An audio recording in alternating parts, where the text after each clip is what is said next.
academic writing ini, tadarus jurnal ini tanpa halangan suatu apapun. Sholawat dan salam tak lupa kita haturkan kepada Nabi Agung Muhammad SAW beserta para keluarga, para sahabat dan pengikutnya. Semoga kita kelak diakui sebagai umat beliau dan mendapat syafaatnya di yaumul kiamah nanti. Amin. Alhamdulillah di hari yang cerah dan penuh keberkahan ini kita dapat mengikuti kegiatan tadarus jurnal dalam rangka mengembangkan kemampuan kepenulisan akademik kita sebagai upaya dalam meningkatkan prestasi dan kualitas kita semua dalam bidang kepenulisan akademik, khususnya artikel jurnal. Kemudian kegiatan tadarus jurnal ini nantinya akan dilaksanakan sebanyak 4 kali pertemuan, dan di pertemuan yang pertama ini kita akan mendapatkan materi mengenai research method atau metodologi penelitian, yang di dalamnya nanti kita akan membahas mengenai metode penelitian kualitatif, kuantitatif, dan mixed method. Saya kira metode penelitian ini menjadi penting untuk kita pelajari, karena dengan metode penelitian ini kita akan tahu bagaimana atau akan dibawa ke arah mana alur penulisan kita. Selain itu, metode penelitian ini juga dapat membantu kita untuk mempermudah proses penulisan karya ilmiah kita sampai pada tahap akhir, tahap pengambilan keputusan atau menarik kesimpulan.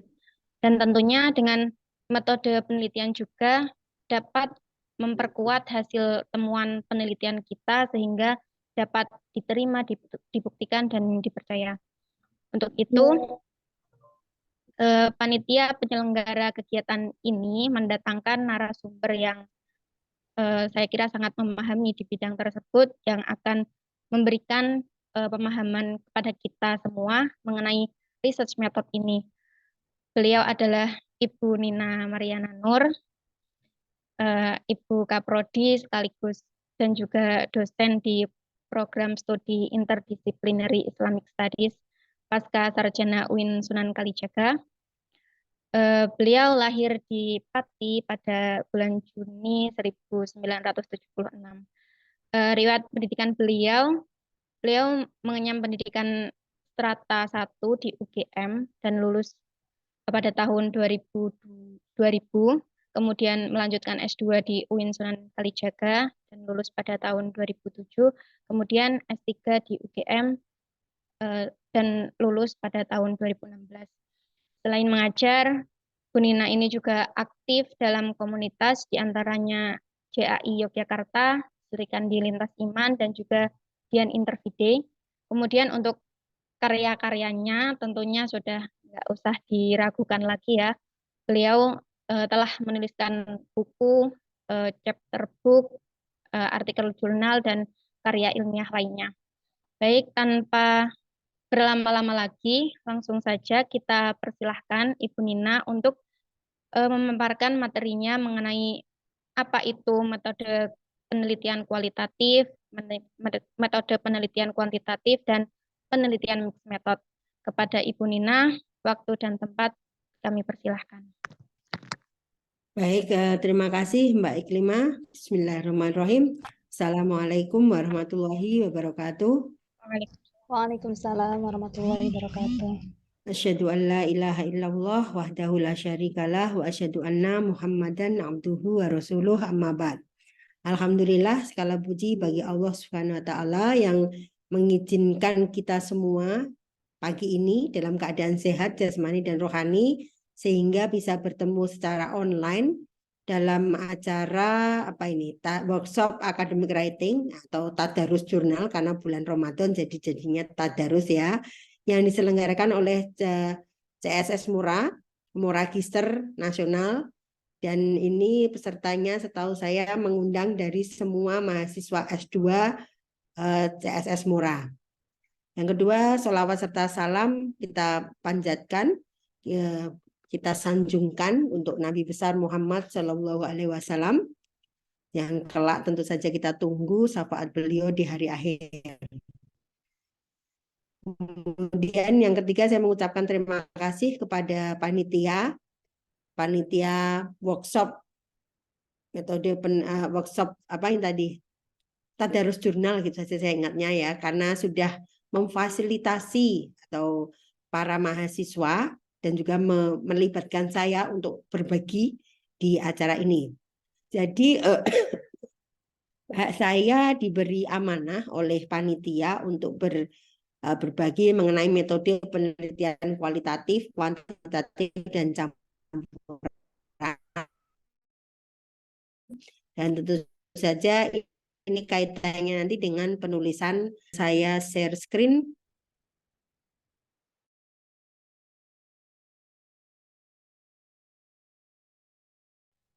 Oke. Jadi acaranya ini ya, karena saya nggak siap nggak menyiapkan yang bagus, bisa adanya ya. Karena ini baru banyak acara, jadi saya masih ada deadline lagi untuk besok. Jadi saya sempatkan untuk berbagi dengan kalian. Jadi kita akan bicara mengenai penelitian kualitatif, kuantitatif, dan campuran. Nah, sebenarnya saya kira kalian semua kan sudah mahasiswa ya, pasti sudah pernah tahu lah apa itu penelitian kualitatif, kuantitatif, dan campuran ya.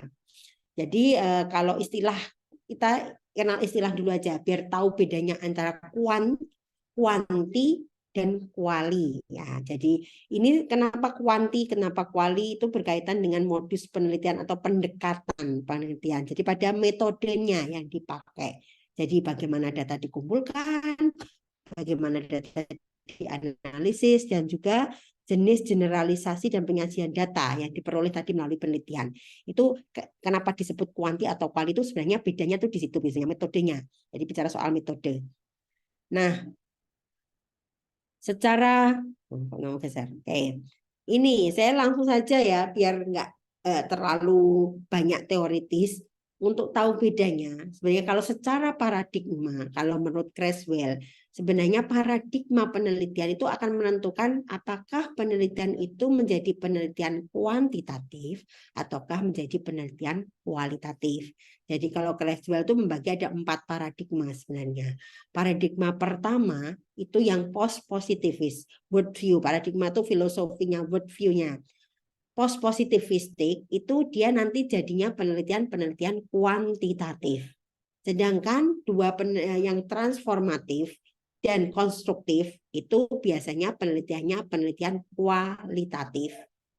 Nah, sedangkan yang campuran itu paradigmanya adalah pragmatis. Jadi kalau pragmatis itu yang penting tercapai tujuannya. Kalau yang post-positivistik itu yang tadi, yang sudah pasti. Biasanya yang memakai itu ya ilmu pasti itu ya yang pakai, atau kalau ada statistik, kemudian itu psikologi itu biasanya pakai kuantitatif. Nah, ini perbedaan esensial antara peneliti kuantitatif dan peneliti kualitatif. Jadi ketika kamu melakukan penelitian, kamu tuh mau kuanti atau kuali itu bagaimana kamu sebagai peneliti. Ini ada 7 perbedaan penting ya. Jadi kalau penelitian kuantitatif itu interaksi dengan subjek itu tidak harus. Makanya kalau kuantitatif itu makanya apa mendapatkan data? Pakai kuesioner, pakai Google Form. Itu kan tidak harus ketemu langsung. Jadi kamu bisa kirim aja kuesionernya. Ya kalau zaman dahulu sebelum ada internet, kalau meneliti itu pakai survei, itu ditelepon satu-satu, telepon rumah. Atau pakai kertas, pakai kuesioner itu kertas, yang nanti dicentang-centang itu. Jadi interaksi antara subjek itu informan penelitian kita ya, itu tidak harus kalau kuanti. Tetapi kalau dalam kualitatif itu harus ada interaksi. Kemudian kalau dalam kuantitatif, tadi kalau kuantitatif itu cenderung biasanya tuh saintek yang memakai ya. Ilmu yang eksak IPA, jadi memang ya 1 tambah 1 2. Jadi kenyataan bersifat tunggal, pasti, dan fragmentasi. Jadi tadi kenyataan tuh tunggal. Jadi misalnya kalau kalian mau misalnya kalau yang anak pendidikan mau meneliti bagaimana hubungan antara uang saku mahasiswa dengan kerajinan mahasiswa. Nanti dia menemukan jika uang saku banyak, jadi kenyataannya itu tunggal, bersifat tunggal. Soal melihat tadi antara uang saku dan kerajinan belajar, misalnya seperti itu. Tetapi kalau dalam peneliti kualitatif, maka sesuatu itu kompleks, diskonstruksi dan holistik. Jadi nggak bisa sama-sama tadi, misalnya mau mencari uang saku dan itu, tetapi belum tentu ternyata kalau kualitatif akan melihat, oh kalau uang saku banyak bagaimana perilakunya, uang saku sedikit bagaimana, jadi lebih kompleks, lebih dicari lagi seperti itu. Kemudian kalau dalam kuantitatif peneliti dengan subjek itu berdiri bebas. Jadi tidak ada tadi karena tidak ada interaksi. Interaksinya itu tidak harus, ya ada interaksi tapi tidak harus, sehingga ya peneliti itu terlepas dari subjek. Jadi subjek itu cuma sebagai sumber data saja bagi peneliti yang nanti akan diangkakan. Sedangkan dalam penelitian kualitatif itu ada hubungan interaktif dan tak terpisahkan. Hanya ini bisa dilihat dari metodenya kan. Kalau dalam kualitatif ada wawancara. Wawancara itu ya ada interaksi tadi, keharusan interaksi, ada interaksi, bahkan ada ikatan emosional. Jadi dan tak terpisahkan. Jadi peneliti itu tidak bisa melepaskan dirinya dari subjek. Kemudian ada kalau dalam kuantitatif itu ada hubungan peubah secara searah atau casual antar peubah. Jadi searah, lebih searah tadi dari peneliti ke subjek. Kemudian subjek kasih respon itu aja. Sudah subjek respon ya sudah. Kemudian baru dianalisis. Sedangkan kalau dalam kualitatif itu bersifat interaktif dan resiprokal. Makanya kalau kualitatif itu misalnya penelitian kualitatif itu misalnya yang dilakukan oleh Gertz itu dia etnografi. Etnografi itu Gertz untuk meneliti itu dia tinggal bertahun-tahun untuk meneliti. Ya, atau misalnya bukan etnografi misalnya apa ya?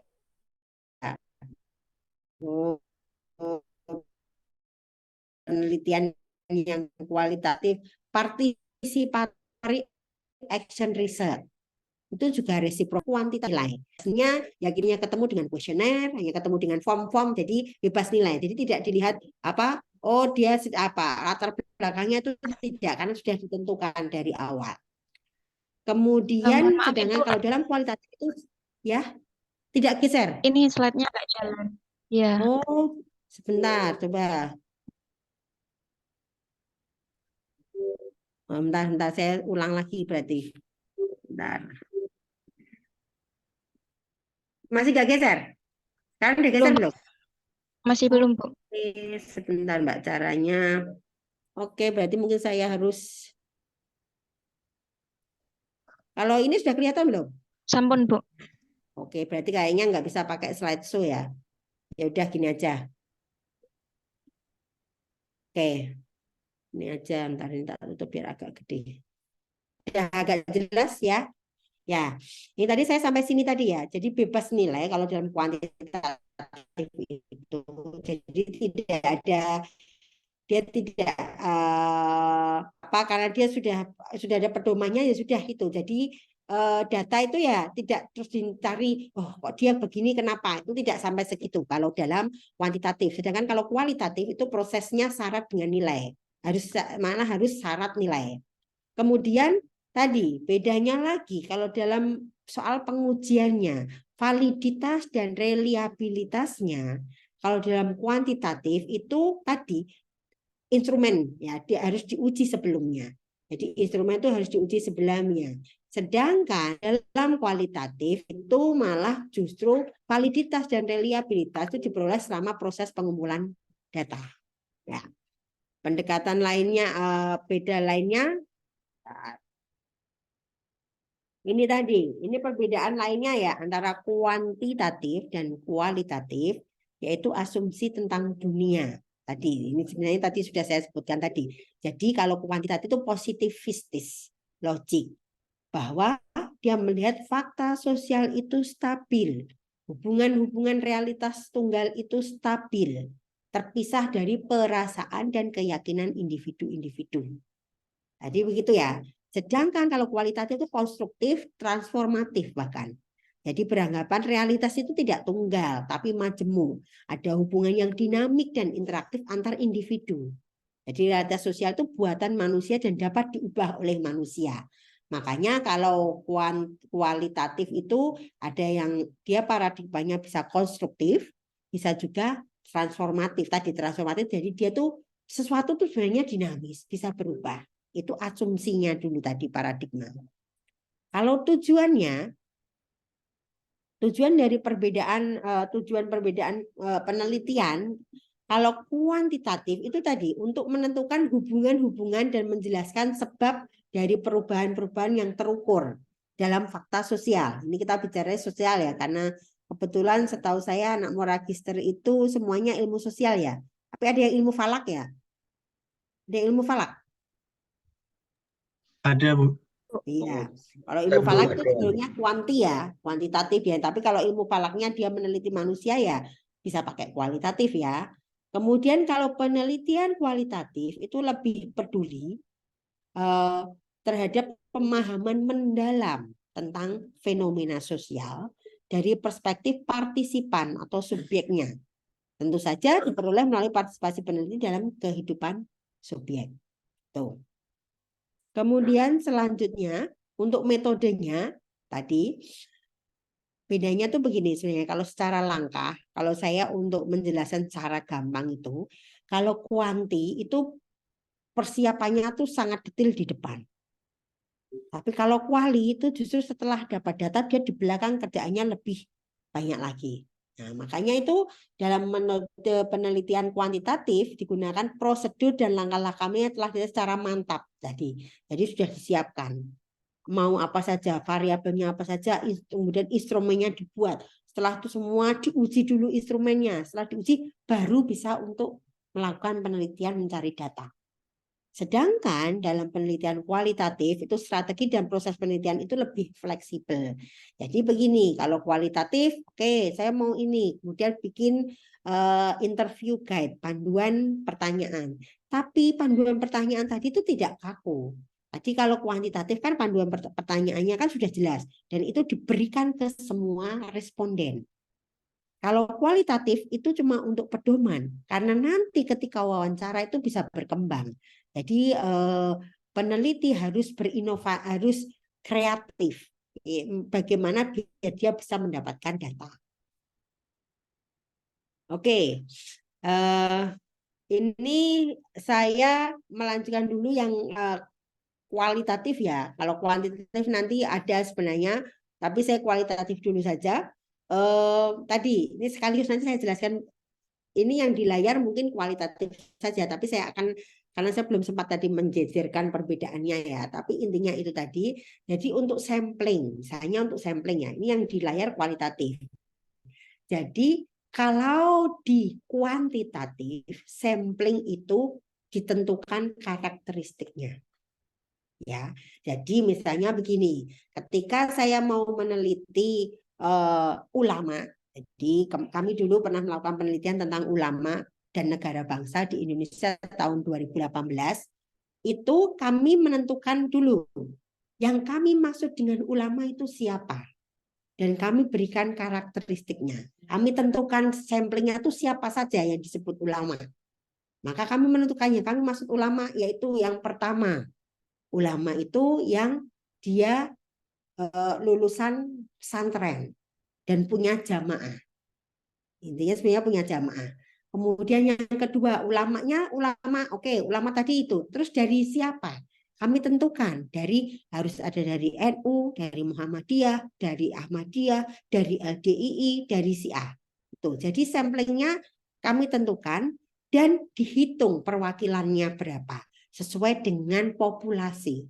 Jadi waktu itu populasi NU banyak ya, berarti kiainya lebih banyak yang kita jadikan sampling. Muhammadiyah lebih banyak, di bawahnya NU sedikit. Kemudian Ahmadiyah paling cuma satu kota. Syiah karena belum tentu ada juga. Itu caranya seperti itu samplingnya. Tetapi kalau dalam kualitatif dan kalau kuantitatif, sampling tadi harus menggambarkan populasi. Makanya ketika kami melakukan dengan teknik kuantitatif, per kota 30. Nah, jadi angkanya harus besar. Ya, kalau kuantitatif itu kita butuh banyak responden. Tetapi kalau dalam kualitatif, sampling itu tidak bermaksud menggambarkan karakteristik populasi.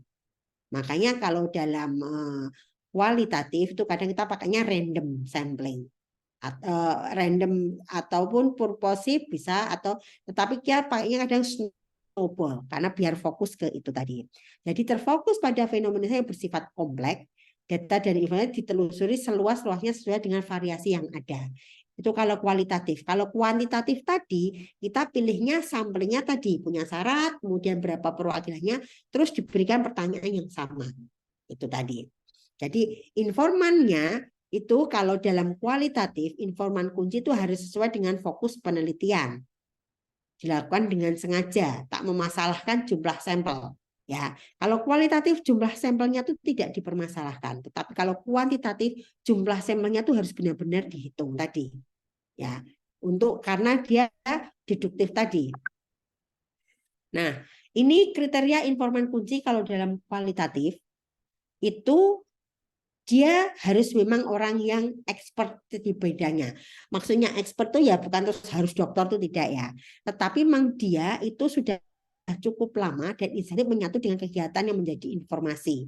Jadi hafal di luar kepala. Jadi ketika diwawancara, dia itu nggak harus buka catatan. Mestinya ya jawabannya itu jawaban natural yang memang itu bagian dia, ekspertis dia. Kemudian informan kunci tadi terlibat secara penuh aktif dalam kegiatan yang diteliti. Kemudian ada waktu yang banyak untuk diwawancara. Kemudian memberikan informasinya itu tidak dipersiapkan lebih dulu, tidak perlu diolah lebih dulu. Jadi itu jawabannya itu harus jawaban spontan. Makanya kalau dia pakarnya ya sudah pasti jawaban dia itu dianggap jawaban sesuai dia. Jadi tidak perlu dikasih kepean dulu. Misalnya harus menghafalkan dulu, saya mau nanya tentang ini, kemudian dia harus itu tidak. Tapi dia jawaban spontan. Kemudian subjek tergolong masih asing dengan penelitian sehingga peneliti ditantang untuk belajar dan subjek sebagai guru. Jadi kalau dalam kualitatif justru peneliti itu sebagai orang yang tidak tahu. Ya, dia tuh belajar ke sumber tadi, narasumber itu. Sedangkan kalau dalam penelitian kuantitatif itu tadi, itu kuantitatif itu bisa saja direkayasa. Hanya ada eksperimen itu di kuantitatif ya. Jadi subjek itu bisa bisa dipersiapkan terlebih dahulu. Gitu. Karena memang tujuannya tadi untuk membuktikan membuktikan teori ya, membuktikan itu hipotesis. Oke. Kemudian validitas dan reliabilitasnya bagaimana? Tadi ya, kalau dalam kuantitatif tadi kan harus dipersiapkan sebelumnya. Jadi dia validitas dan reliabilitas itu dari instrumennya. Jadi kalau dalam penelitian kuantitatif sebelum ke lapangan instrumennya itu harus diuji. Sedangkan kalau dalam kualitatif yang disebut dengan valid dan reliable itu ini kalau menurut Lincoln dan Guba itu standar kredibilitas itu validitas internal. Jadi memperpanjang keikutsertaan dalam proses pengumpulan data di lapangan. Jadi bagaimana penelitinya? Peneliti itu kalau dalam kualitatif dia itu sebagai justru komponen utama. Ya, komponen utama penelitian kualitatif itu adalah peneliti itu sendiri. Jadi ini tadi biar valid dan reliable harus melakukan observasi terus-menerus dan sungguh-sungguh sehingga peneliti semakin memahami pemahamannya tentang studi yang diteliti. Kemudian ada triangulasi kalau dalam kualitatif, yaitu triangulasi bisa metode bisa triangulasi sumber, bisa triangulasi pengumpul data. Kemudian melibatkan teman sejawat yang tak ikut dalam penelitian untuk berdiskusi. Jadi kalau kualitatif ketika mau mengolah data, ketika mau mempersiapkan penelitian itu harus ada diskusi dulu. Jadi tidak asal ya. Kalau kalian besok nulis tesis itu ya diskusi dengan pembimbing itu ya. Jadi teman sejawat atau orang yang lebih ahli. Kemudian untuk melacak kesesuaian dan kelengkapan hasil itu validitas tadi. Dan kemudian mengecek bersama-sama dengan anggota peneliti. Kalau penelitiannya bareng-bareng ya dicek bareng-bareng. Jadi validitas dan reliabilitas penelitian kualitatif itu tergantung pada peneliti sebagai unsur utama. Sedangkan kalau dalam kualitatif tadi sudah dilakukan sebelumnya. Jadi pakai membuat kuesioner tadi diuji cobakan ke sampling, ke sampelnya yang mirip dengan yang sampel yang akan jadi bahan penelitian. Kemudian setelah ke sampling, kemudian diuji. Jadi kalau eksperimen itu dalam kuantitatif itu harus diuji oleh ahlinya. Jadi ada pakarnya. Oke, sekarang kita lanjut. Saya kira itu saya akan lebih banyak memberikan contoh ya. Karena ini waktu saya berapa? 30 menit ya, Mbak Ikme. 50 menit. 50 Nah, saya menit, Ibu. punya waktu sampai jam berapa? Sampai pukul 10.50. Oke. Ya, saya masih punya 20 menit ya berarti.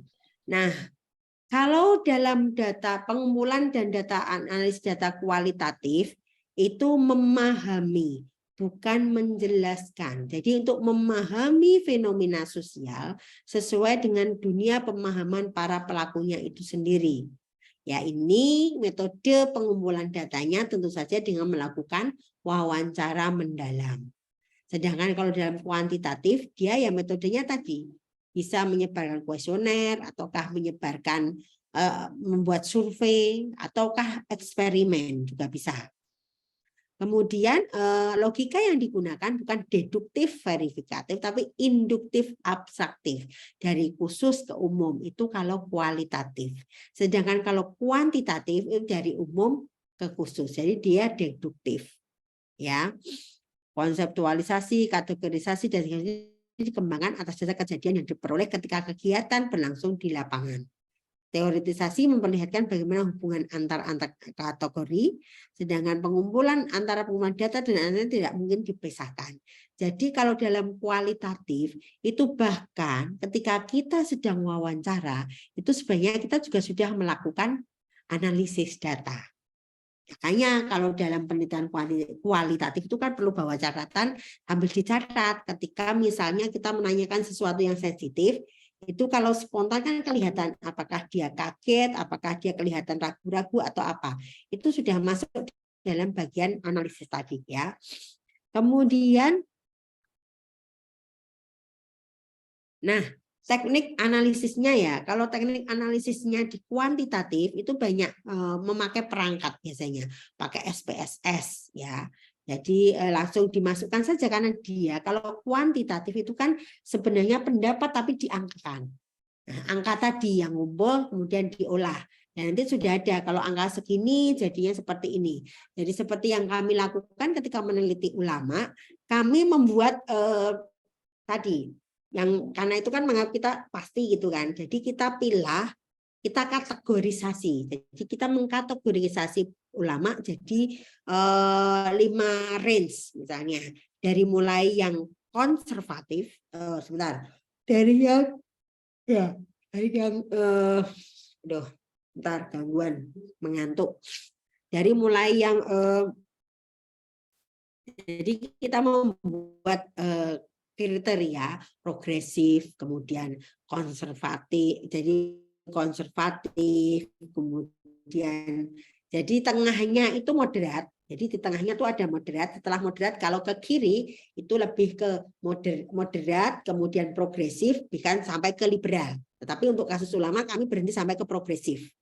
Ya, kemudian ke kanan itu ke arah yang lebih konservatif. Itu kita tetapkan mungkin ada yang konservatif, kemudian ada yang ekstremis, ada konservatif, radikal, ekstrim. Itu. Jadi kita itu tadi tentukan untuk kuantitatifnya tadi.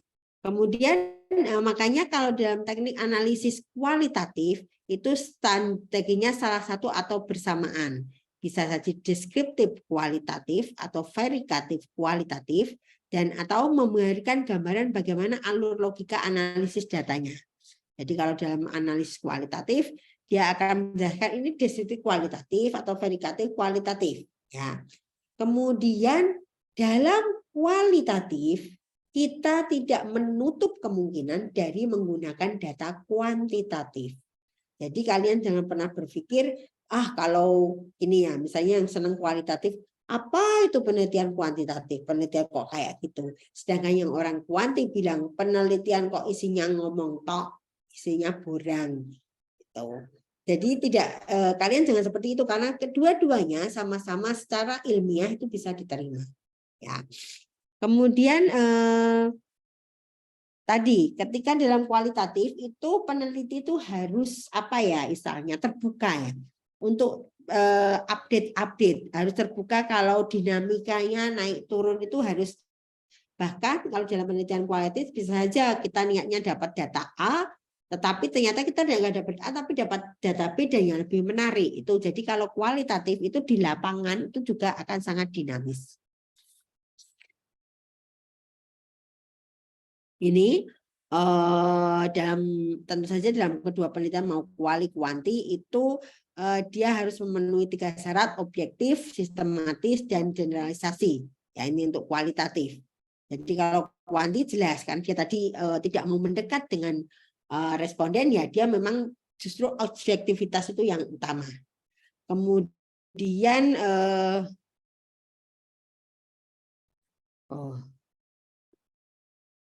bagaimana dengan tadi? Kalau validitas data dalam kuantitatif itu kan ditentukan oleh instrumennya tadi ya.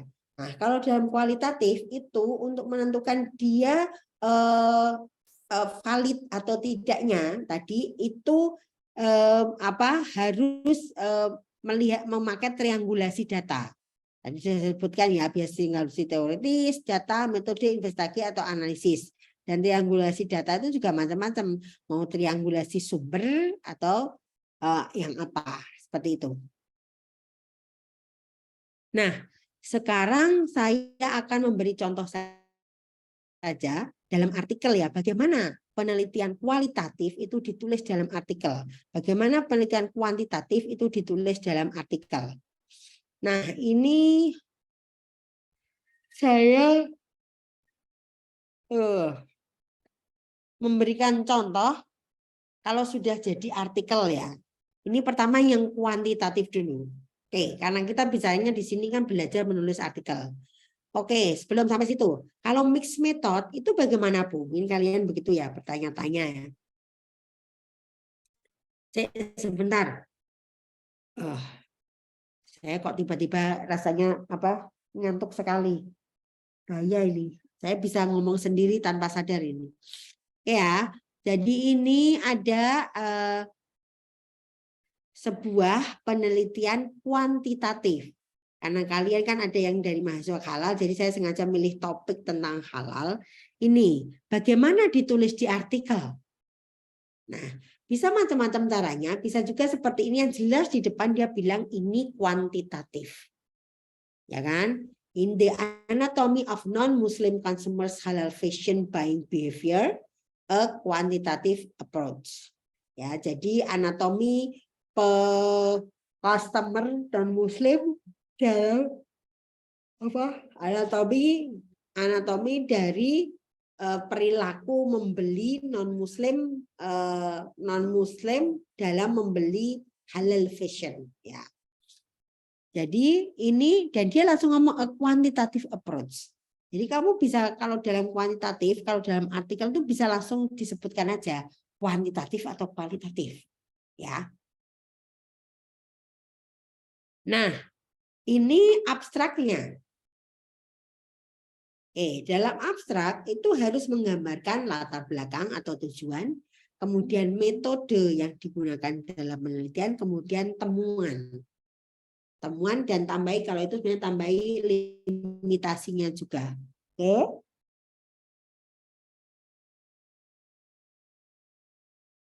Ini silakan dilihat abstraknya.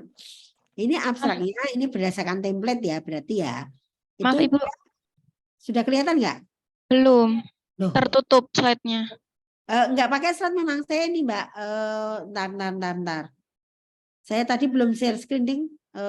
Bentar. Saya lupa. Sebentar. Saya Baik, Ibu. belum. Oke. Ini. Mana ya tadi ya? Bentar. Saya buka dulu. Saya lupa kalau pakai.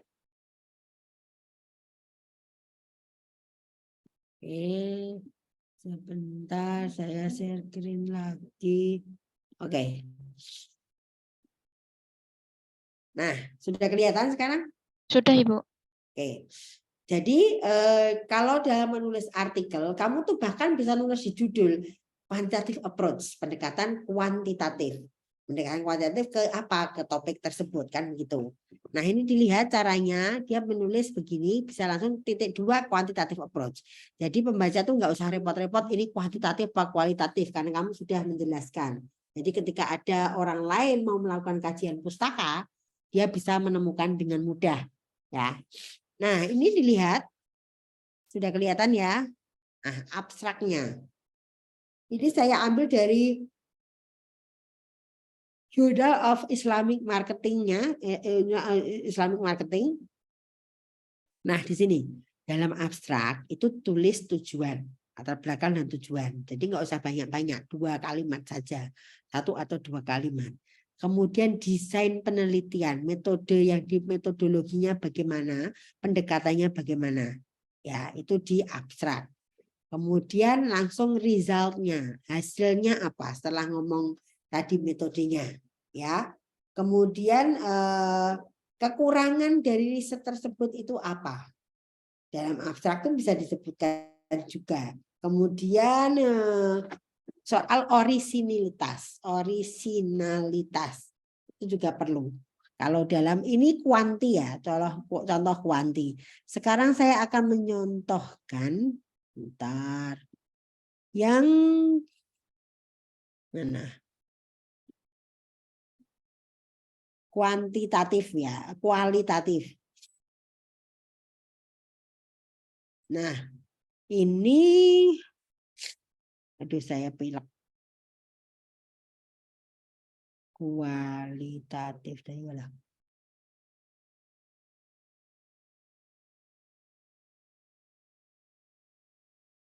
Mana kok enggak ada? Oke, desktop enggak apa-apa.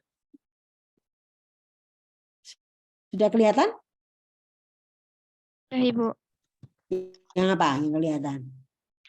Qualitative investigation. Oke, betul berarti udah. Oke. Loh, malah saya tutup. Bentar. Nah, ini contoh yang paling gampang sih karena dia langsung a qualitative investigation into consumption of halal cosmetic product, the evidence from India. Ya, ini investigasi ke konsumsi produk kosmetik halal di India. Jadi dia the evidence from India itu cara lain nyebut studi kasus ya, studi kasus di India. Ini pakai the evidence of India gitu. Lihat abstraknya.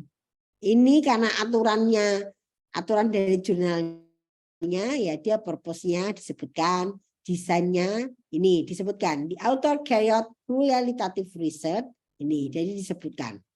Ini penelitian kualitatif. Sedangkan tadi kalau yang kuantitatif ini bisa tak ubah ya.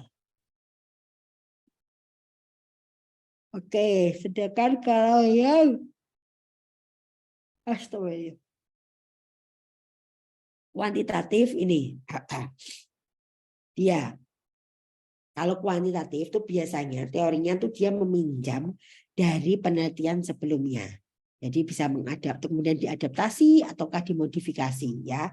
Jadi ini structure questionnaire ini kuantitatif ya, makanya dia a structure questionnaire was developed and distributed face to various Muslim fashion stores in Malaysia. A month effort, kemudian 1 bulan ditinggalkan, kemudian baru diambil lagi formnya. Ya, itu begitu kalau dalam kuantitatif. Kalau kualitatif tadi kan harus apa tadi? Ada 3 syarat tadi, kemudian klasifikasi lambang yang dipakai, kemudian klasifikasi semuanya ya. Bentar. Kemudian saya tuh belum. Ini layar saya kelihatan nanti nggak, Pak? Terlihat, Bu. Apa yang muncul di depan kalian? Slide PPT. Oke, sip.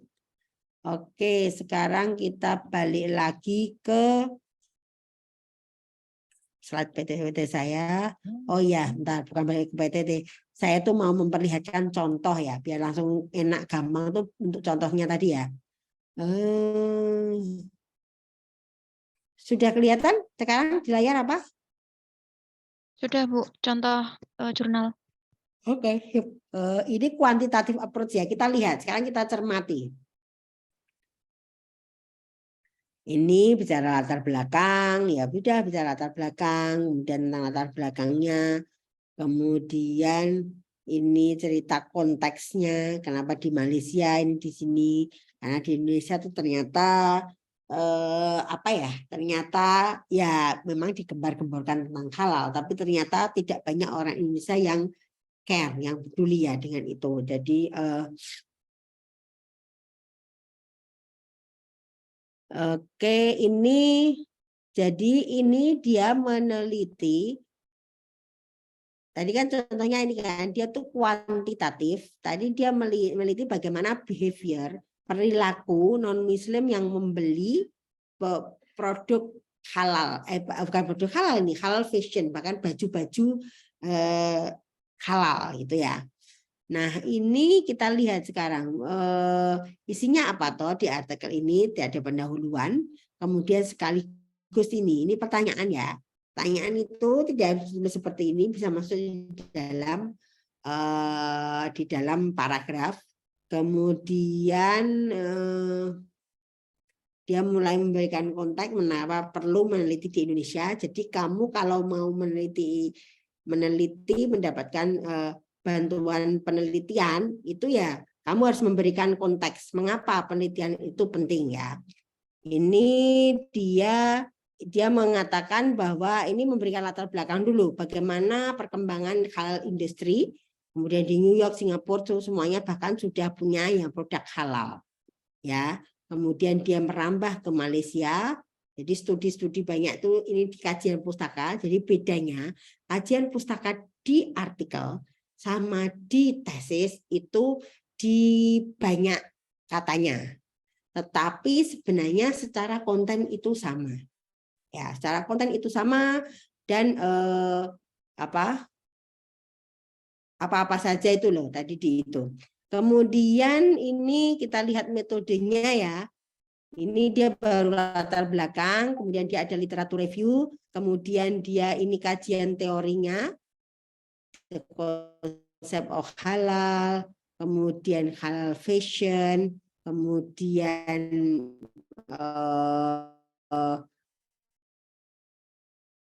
foundation dan konseptual framework-nya.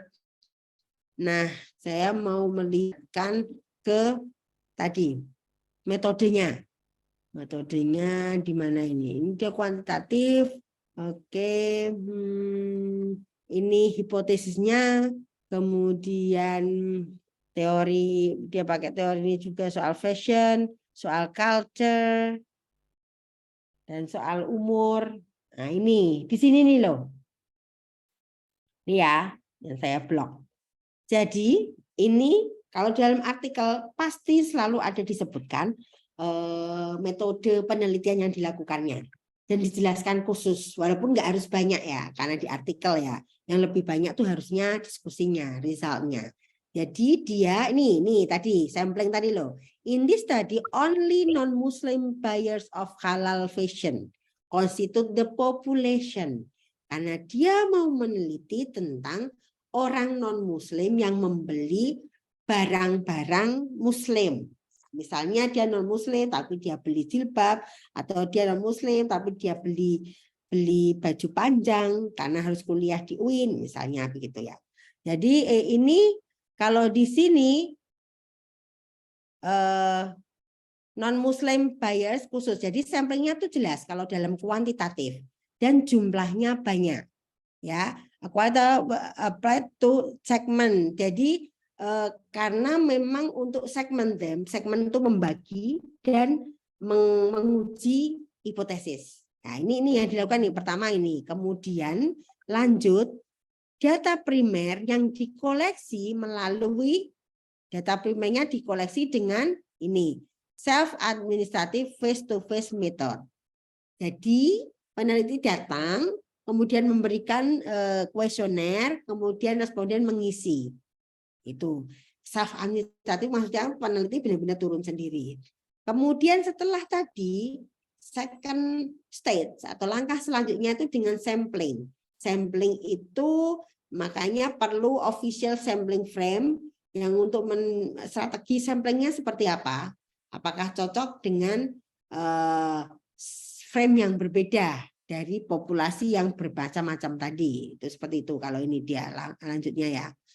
Kemudian nah, ini dia cerita di sini. Kalau dia semula mau mencari itu tadi ke customer dengan tadi. Tetapi karena tidak ada database customer, akhirnya ya sampel frame-nya tidak ada ya. Jadi tetap harus refer ke studi yang lain. Nah, sebentar kok saya harus. Oh, sudah 10.50.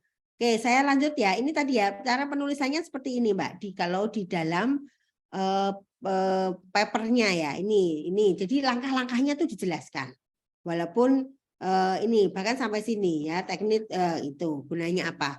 Nah, sedangkan kalau dalam kualitatif, nih saya berikan contoh lainnya. Ini kualitatif, sudah ganti belum Mbak di layar? Halo? Sudah, Ibu. Oke, ini sebenarnya dia studi kasus. Studi kasus itu kualitatif, tapi dia bikin judulnya dibuat seperti ini. Qualitative inspiration into consumption of halal cosmetic product.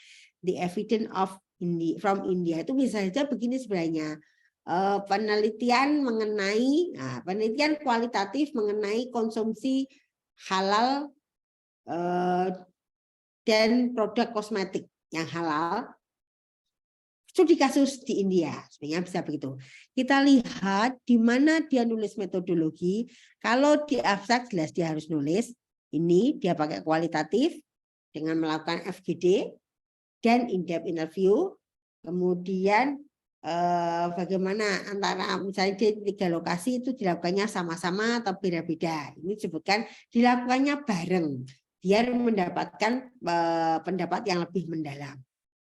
Kemudian kita lihat di papernya. Jadi di papernya dalam pendahuluan, ya saja semacam kajian pustaka ya. Ini kemudian literatur review selalu ada tentang apa saja variabel yang akan diteliti, tentang pengetahuan tentang halal, kemudian tentang religiusitas dan konsumsi halal. Hal sertifikasi, ya ini ada research guide dan objektif, kemudian ini metodologinya. Metodologi itu ini menjelaskan dia eksploratory. Kalau eksploratory itu berarti apa? Ayo. Eksploratory. Sebentar. Saya jadi ingat.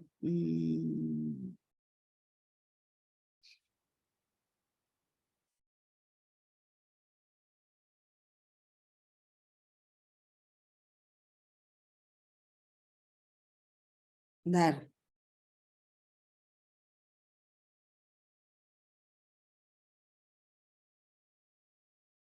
Oke, ini metodologinya. Dia menyebutkan, jadi ini kualitatif exploratory. Exploratory in nature and research use qualitative method. Ya, kualitatif research ini kenapa dia pakai ini dikasih alasan. Nih, ini metodologinya begini. Kemudian ini dia melakukan true primary research. Jadi FGD dan interview, dia mencari datanya. Nah, ini kemudian karena dia tadi punya itu tadi, kemudian dia samplingnya. Jadi kalau dalam kualitatif samplingnya itu tidak usah banyak-banyak. tapi mewakili saja. Kemudian untuk mendapatkan datanya bisa pakai wawancara, bisa juga pakai FGD. Bedanya apa Bu kalau kamu nanya?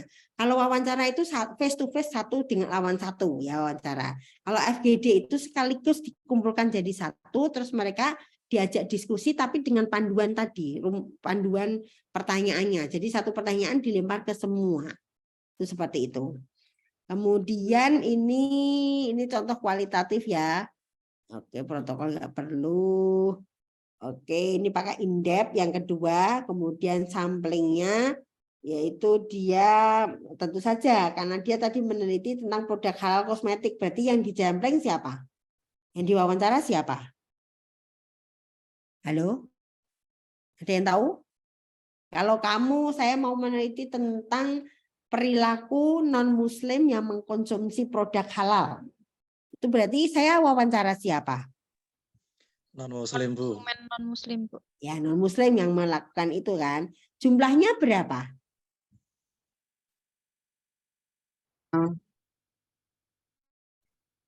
Gimana? Tidak terbatas. Tidak terbatas. Berarti nanti wawancara terus dong, nggak selesai-selesai. Jadi jumlahnya bukan tidak terbatas, tapi jumlahnya itu akan berhenti kalau sudah jenuh. Jenuh itu bukan kita jenuh, penelitian terus berhenti ya, tapi datanya sudah jenuh. Jadi datanya terulang. Kalau terulang 2 atau 3 kali, oh berarti nggak usah, sudah bisa berhenti karena sudah ketemu tadi. Itu ya, ada protokolnya, analisis riset ini seperti ini. Nah kita sekarang ke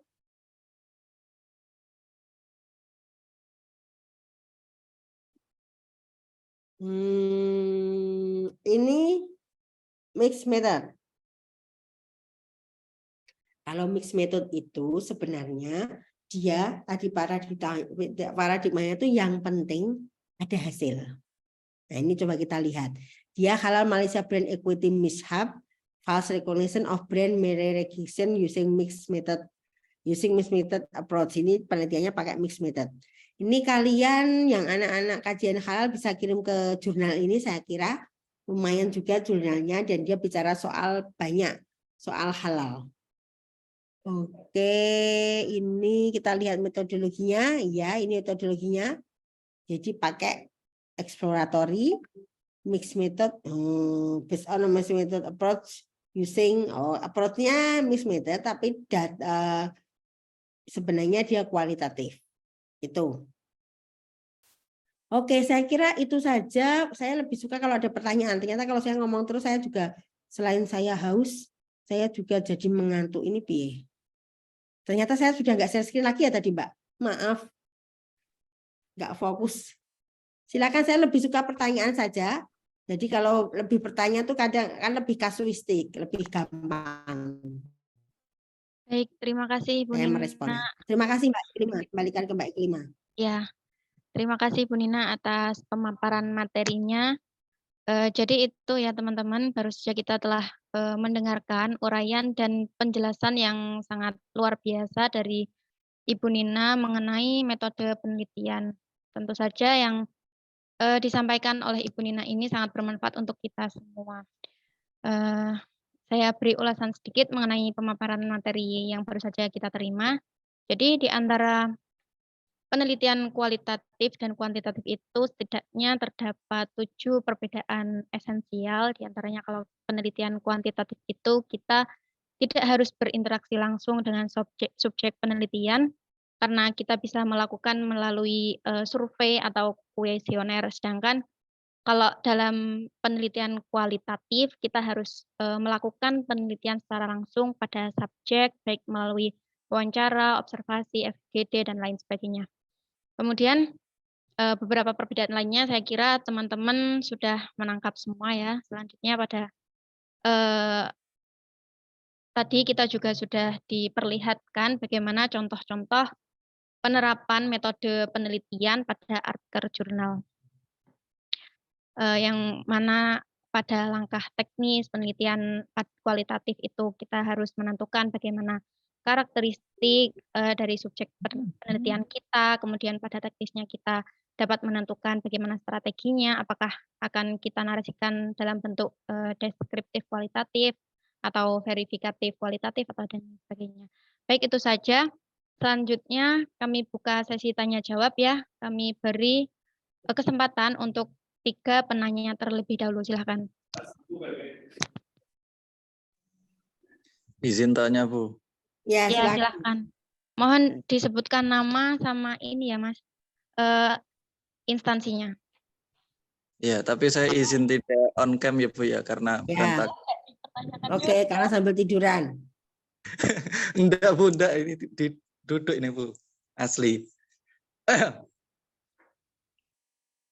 Jadi berkaitan dengan metodologi dari kualitatif sama kuantitatif ini tadi sepertinya belum dijelaskan, Bu, mengenai ya sebenarnya harusnya lebih ini sih fokus ke kualitatif, semisal berbicara soal jenis-jenis dari kualitatif, Ibu.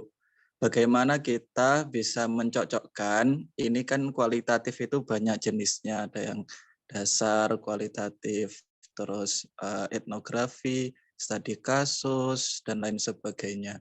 Nah, itu bagaimana kita mencocokkan dengan penelitian yang akan kita tuju. Gitu.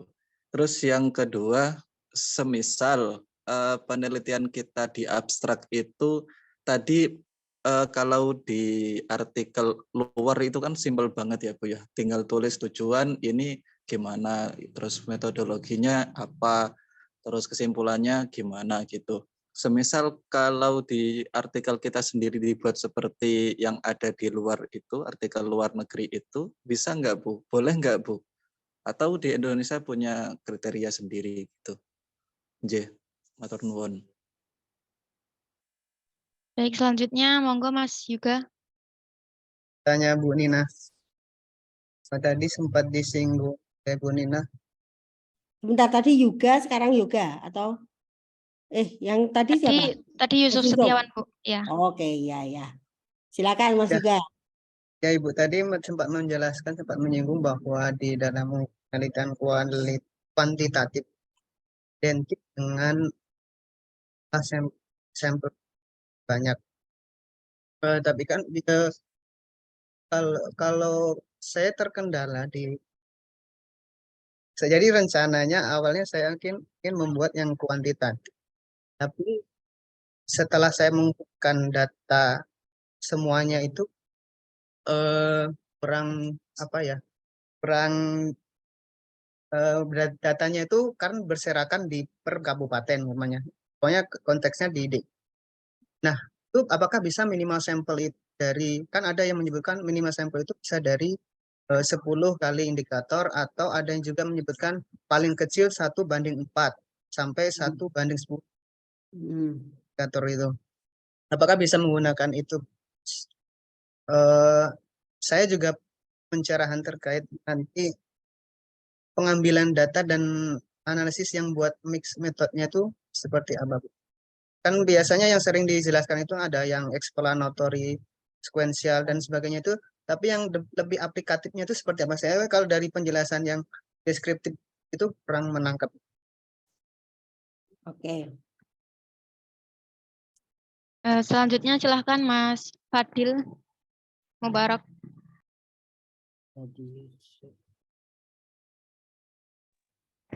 Ya, sebelumnya saya ucapkan terima kasih kepada Ibu yang telah memberikan materi tadi tentang metode kualitatif dan kuantitatif beserta mixed method.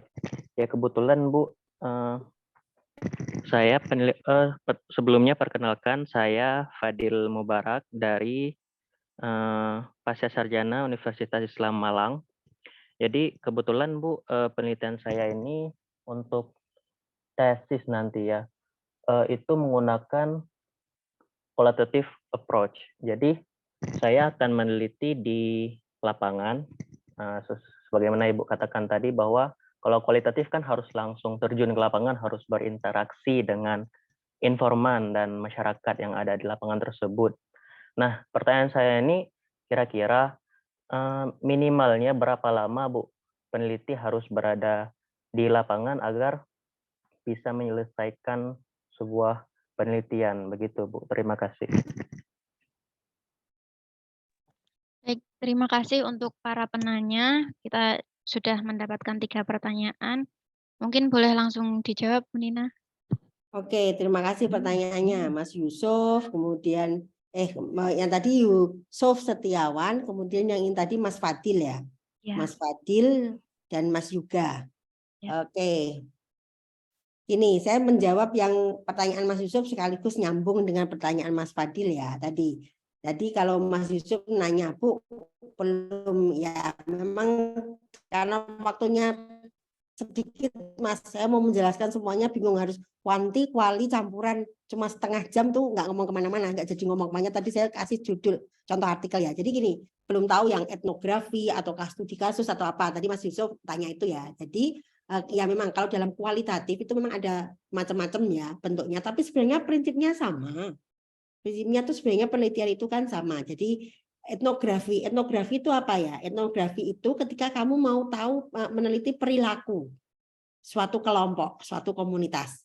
Itu ya, Mas Yusuf ya. Jadi etnografi itu misalnya kamu mau meneliti misalnya behaviornya santri mengenai produk halal misalnya, gitu ya.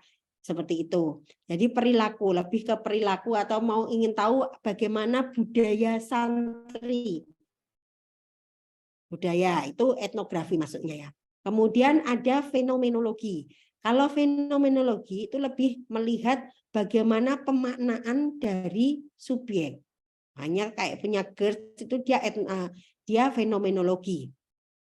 Kemudian berapa lama, sekaligus saya jawab pertanyaan Mas Yusuf ya, Mas Fadil ya, Mas Fadil. Berapa lama? Kalau untuk tesis sih saya kira nggak usah lama-lama, kamu bisa seminggu 2 minggu. Yang penting kamu ketika wawancara kamu dapat, tapi kamu sambil observasi juga. Ingat ya, kalau dalam kualitatif kan tergantung tadi Mas juga, kamu mau meneliti apa Mas Fadil? Misalnya di pesantren, ya berarti kamu live in di pesantren itu sebulan.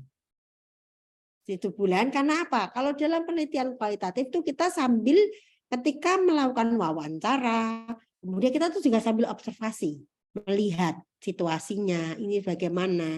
Kemudian ketika wawancara melihat bagaimana body language atau respon dari yang kita wawancara. Itu ya. Jadi kalau kami dulu saya meneliti ketika penelitian tentang ulama itu kami 2 minggu di lapangan. Ya, 2 minggu. Ya, 2 minggu itu sambil melihat bagaimana situasi kotanya, bagaimana keadaan ulama-ulamanya seperti apa. Kemudian kami mendatangi para ulama yang kami wawancara. Dari situ kami tentu saja juga sudah melihat, mencari dulu latar belakang beliau apa, pendidikannya apa, aktif di apa, itu kita sudah mencari data juga di situ. Itu. Jadi berapa lamanya itu ya Mas, dinamis ya. Kalau selesainya kapan, Bu? Ini gampang sebenarnya kalau kualitatif menentukannya tadi Mas Fadil, kalau datamu sudah jenuh. Data sudah jenuh itu misalnya, kamu nggak menentukan misalnya saya mau 3 orang, ternyata 3 orang kamu menganggap kok datanya nggak kurang variatif, kamu tambah 1 orang, tambah lagi 1 orang, kemudian berhenti di 6 orang. Sudah selesai ya sudah selesai. Itu ya. Ingat kalau kualitatif itu nggak usah banyak-banyak orang. Sedangkan kalau kuantitatif, tadi sekaligus nyambung ke pertanyaan Mas juga, itu berapa Bu? Ya tadi memang kalau kuanti itu karena kan nanti dirumuskan Mas. Jadi kan diangkakan. Ya kan? Semua jawaban mereka kan diangkakan, misalnya skalanya dari 0 sampai 5 itu kan. Terus nanti kemudian dihitung, diolah pakai pengolah data kan. Makanya butuh banyak. Jadi minimal ya tadi 1:4 itu memang perlu, minimal itu tadi Mas, saya kira itu paling minimal. Kalau Mas juga kan tadi mau terserak di kabupaten, tadi gini aja Mas, kalau terserak tadi yang penting nanti jadi kumpulnya tuh jadinya banyak. Jadi seperti contoh yang kami lakukan, itu kami meneliti tentang ulama dan negara bangsa, itu di 15 kota. Satu kotanya kami pilih 30. Jadi 10 kota apa 15 kota ya? 10 kalau nggak salah, 10 atau 15. Nah, berarti kan ngumpulnya jadi kami menemukan dapat itu 450 itu tadi 300 responden. Jadi 300 orang tadi bisa ketemu itu tadi. Jadi itu Mas, kalau kamu terserak tadi bahasamu terserak ya tinggal tapi disamakan ya samplingnya disesuaikan ya Mas. Misalnya sesuai per kota kamu ambil 10 tadi misalnya di provinsi DIY itu ada berapa kabupaten? 4 kabupaten dan 1 kota, ya misalnya kamu pilih per kotanya per itunya 20 misalnya. Berarti kan tetap ketemu banyak toh Mas, 100 kan gitu ya kan. Misalnya kamu mau UMKM kan gampang kan, berapa cari 10 itu kan sebenarnya 20 kan gampang. Jadi itu jawaban saya. Terima kasih. Terima kasih Bu Nina. Selanjutnya silakan jika ada yang mau bertanya lagi, kita masih punya 20 menit waktu. Silakan Mbak Basma. Terima kasih waktunya. Dengar ya suaranya ya? Iya, udah Mbak. Oke. Terima kasih Bu Nina. Tadi kan lebih banyak menyampaikan tentang penelitian kualitatif dan penelitian kuantitatif ya. Di sini saya pengen bertanya bagaimana sih karakter penelitian mixed method, penelitian campuran itu sendiri. Apakah memang ketika kita menulis tesis misalnya di situ ada beberapa rumusan masalah. Apakah rumusan masalah itu ketika kita memilih untuk menggunakan mixed method berarti kedua rumusan masalah itu dijawab dengan mixed method ataukah bisa salah satunya, misal rumusan masalah yang pertama menggunakan kual, terus rumusan masalah yang kedua kuan, seperti itu. Itu aja Bu, terima kasih. Terima kasih Mbak Basma. Selanjutnya silahkan Mas Muhammad Syamsul. Baik, terima kasih atas kesempatannya. Sebelumnya saya ucapkan terima kasih kepada Ibu Dr. Nina yang sudah menyampaikan materi. Perkenalkan saya Samsul dari UNJ. Saya ingin bertanya tadi disinggung terkait uji validitas dan reliabilitas ya Bu. Di sini kami kan sangat dianjurkan sekali menggunakan analisis SEM atau Structural Equation Modeling. Nah nanti tapi kan memang kami baru masih mendapatkan gambaran secara umum gitu. Ada nggak sih nanti terkait tips dan triks dari Ibu untuk nanti dalam menguji validitas atau reliabilitas itu menggunakan analisis Structural Equation Modeling itu untuk nanti dalam prosesnya agar lebih mudah dan hasilnya tentunya objektif dan ideal gitu. Terima kasih sebelumnya. Terima kasih untuk Mas Samsul. Satu lagi ya dari Mas Umar Hasibuan. Silahkan Mas. Terima kasih. Assalamualaikum warahmatullahi wabarakatuh. Saya bertanya sesuai yang Ibu sampaikan juga tadi, bahwa tadi kan Ibu meneliti ulama di 15 kota. Nah itu kalau kata Ibu tadi per kota itu 10. 30. Nah itu kira-kira ya 10 itu dari setiap kota.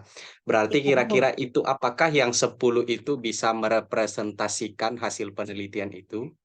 Atau bagaimana cara kita menjelaskan bahwa yang 10 dari setiap kabupaten itu dapat merepresentasikan dari sampel-sampel yang lain? Tentunya di setiap kabupaten kota di setiap kota itu kan tidak 10 ulamanya, bisa jadi 100 gitu Bu.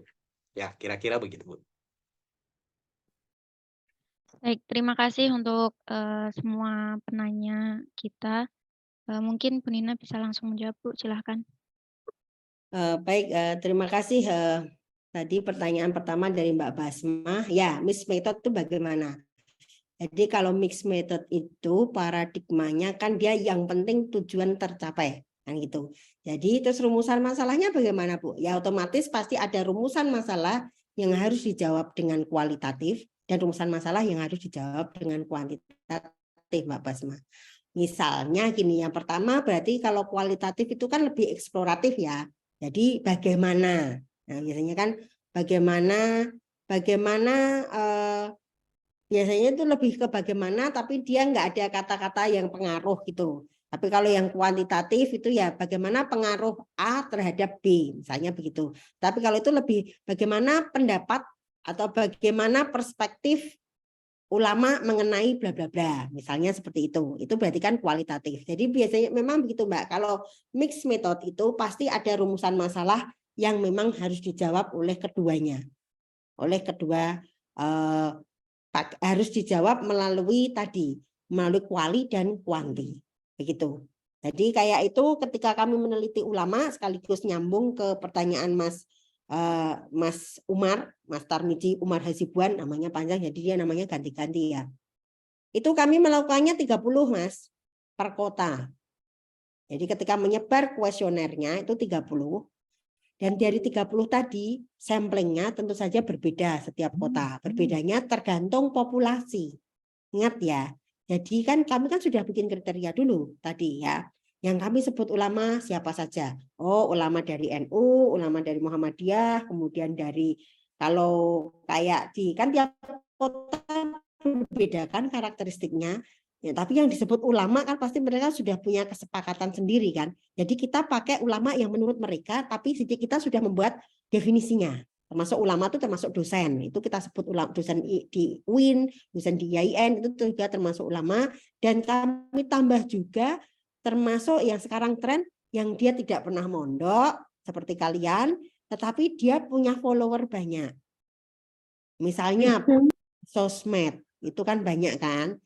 Siapa itu misalnya, siapa yang nggak pernah mondok itu, tapi dia Felix Xiao, itu ulama. Jadi kami buat harus itu tadi. Jadi kalau kuanti itu memang harus dipersiapkan sejak awal. Definisinya tuh yang dimaksud siapa-siapa jelas. Kemudian juga tadi kita proporsionalnya juga begitu, Mas. Jadi misalnya kalau di Makassar tuh yang banyak bukan NU Muhammadiyah, tapi yang banyak Wahdah Islamiyah, ya kan? Jadi sesuaikan dengan itunya, Mas. Jadi kalau bisa representatif. Jadi tentu saja kami tahu, ya kami pasti sudah harus tahu dulu sana paling banyak apa ulamanya. Dari 30 tadi ya kita sebar yang ini. Jadi biar ya nggak mungkin misalnya kemudian kayak Ahmadiyah di Makassar ada, tapi kan cukup satu saja. Nggak mungkin ulama Makassarnya kita minta 2 atau 3. Cukup satu karena memang representasi dari umatnya juga nggak banyak. Jadi lebih begitu, Mas. Kemudian pertanyaan dari Mas Samsul, saya kurang begitu menguasai ya kalau kuantitatif. Kalau setauku tapi kuantitatif itu ini, Mas, memang persiapannya harus lebih matang kalau kuanti. Kuanti itu lebih ikuti aja sesuai teori.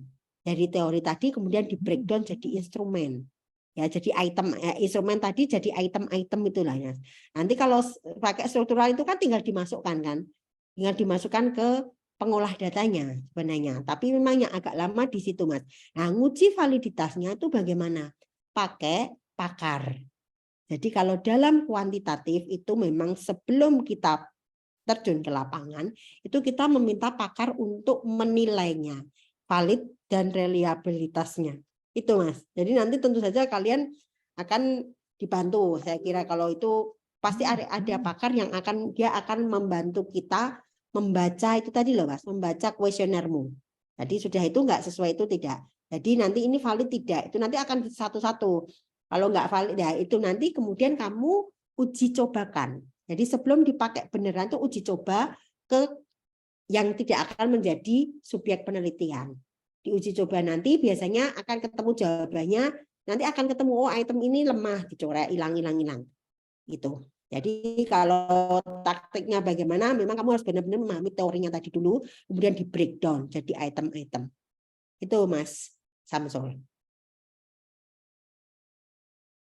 Terima kasih banyak, Bu. Ya. Baik, terima kasih banyak Ibu Nina atas jawabannya. Jadi mungkin itu saja ya pertanyaannya, kita udah pukul segini soalnya. Iya, saya sudah ngantuk ini. Mungkin itu ya prinsip penelitian itu pada dasarnya adalah oh iya tadi saya kayaknya kelewatan belum menjawab pertanyaan Mas Yusuf yang satunya. Artikel Mas, iya, soal artikel tadi loh, Bu, kalau itu kan di luar negeri Bu kayak gitu. Sama Mas prinsipnya. Cuma nanti cara gampangnya kalau untuk artikel jurnal kalian itu lihat panduan atau template dari jurnal tersebut ya. Kan biasanya template-nya ada, ikuti saja template-nya. Dan kalau di artikel jurnal itu nggak usah panjang-panjang memang. Metode penelitiannya itu nggak usah panjang-panjang saja. Ini kualitatifnya bagaimana, sampelnya siapa, yang diwawancara siapa, udah gitu aja. Jadi cukup satu paragraf bahkan Mas Yusuf. Dan di Indonesia juga seperti itu, nggak usah panjang-panjang. Beda kalau nulis tesis. Kalau tesis kan harus dijelaskan. Walaupun nggak harus teoritisnya nggak harus dijelaskan juga. Jadi begitu Mas Yusuf. Jadi mau artikel jurnal luar negeri dalam negeri sebenarnya kita punya kesempatan untuk menyepakati hal-hal yang itu tadi. Bagaimana? Nah, sama sebenarnya. Oke, artikelnya nanti akan saya share, ditampilkan atau dibagi. Saya share ya nanti ya contoh artikel tadi ya Mas juga. Nanti saya berikan ke panitia ya. Atau saya share di sini. Kalau share di sini nanti kalian di Zoom-nya agak susah. Nanti saya share ke panitia aja ya. Panitia Ya, Mas. Bu. Oke. Boleh sekalian sama PPT-nya, Bu. Ya, tapi PPT saya tadi sebenarnya belum jadi sih. Ya udah nggak apa-apa tak share. Baik, terima kasih Bu Nina atas pemaparan materinya. Saya uraikan sedikit ya. Jadi pada prinsipnya penelitian itu dasarnya adalah sama, baik studi etnografi yang lebih cenderung pada bagaimana perilaku subjek kita, studi fenomenologi begini, studi kasus begitu.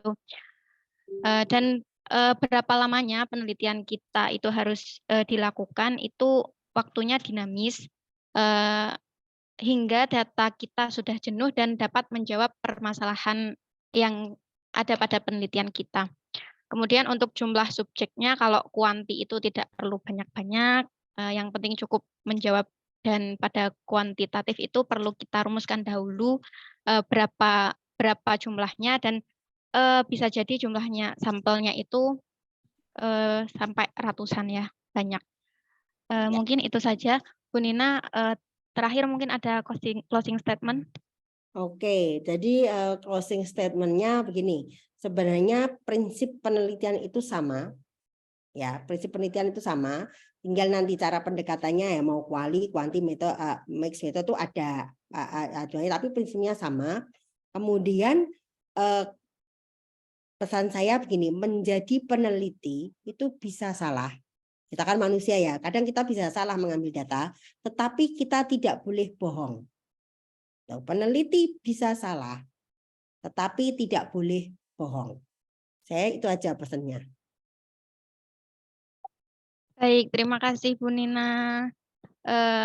Alhamdulillah akhirnya kita sampai pada penghujung acara kita. Mungkin kita akhiri dengan sesi foto bersama. Namun sebelumnya saya tutup dulu tadarus jurnal ini.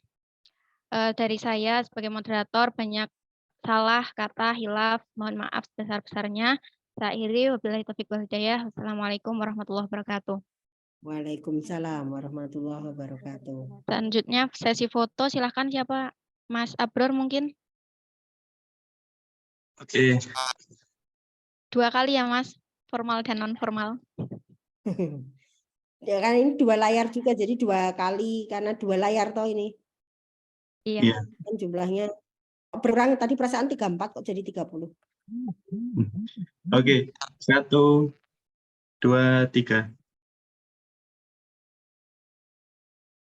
Belum Sebentar. semua on cam. Ya, sebentar. Silahkan on cam semuanya. Ayo on cam, on cam.